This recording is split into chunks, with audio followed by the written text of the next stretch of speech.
વલ્લભ વિદ્યાનગર સ્થિત Nalini arts college ખાતે મહિલા સ્વાવલંબન દિવસની ઉજવણી કરાઈ. કમિશનર શ્રી મહિલા અને બાળ વિકાસ વિભાગ તથા ગુજરાત મહિલા આર્થિક વિકાસ નિગમ ગાંધીનગર અને આણંદ જિલ્લા વહીવટીતંત્ર તેમજ જિલ્લા રોજગારી કચેરીના સંયુક્ત ઉપક્રમે નારી વંદન સપ્તાહની ઉજવણીના ભાગરૂપે વલ્લભ વિદ્યાનગર સ્થિત Nalini Arvindbhai and TV Patel arts college ખાતે મહિલા સ્વાવલંબન દિવસની ઉજવણી કરવામાં આવી. આ તકે જિલ્લા મહિલા અને બાળ અધિકારી નીલેશ્વરીબા ગોહિલે મહિલાઓને આર્થિક રીતે સ્વનિર્ભર અને સક્ષમ બનાવવા અંગે પ્રેરણાદાયી માર્ગદર્શન પૂરું પાડ્યું હતું. કોલેજના આચાર્ય શ્રી ડોક્ટર BM પરમારે પ્રાસંગિક ઉદ્બોધન કરી મહિલા સશક્તિકરણનું મહત્વ સમજાવ્યું.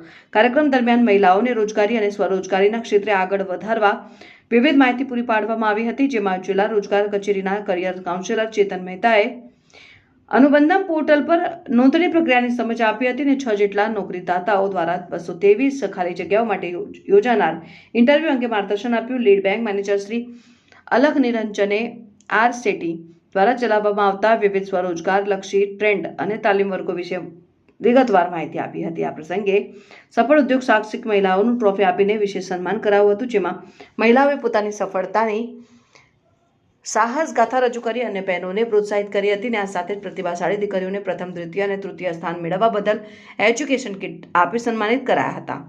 આ પ્રસંગે મહિલા અને બાળ અધિકારી કચેરીના સ્ટાફગણ, જિલ્લા રોજગાર અધિકારીની કચેરીના પ્રતિનિધિઓ, district hub four empowerment of woman, police station based support centre અને સખી વન સ્ટોપ સેન્ટરના કર્મચારીઓ અને કોલેજના અધ્યાપકો, વિદ્યાર્થીનીઓ, નોકરી ઈચ્છુક મહિલા ઉમેદવારો સંખ્યામાં ઉપસ્થિત રહ્યા હતા. પાટવી ગુજરાતી ન્યૂઝ, શિવરાજ સુપાઈ.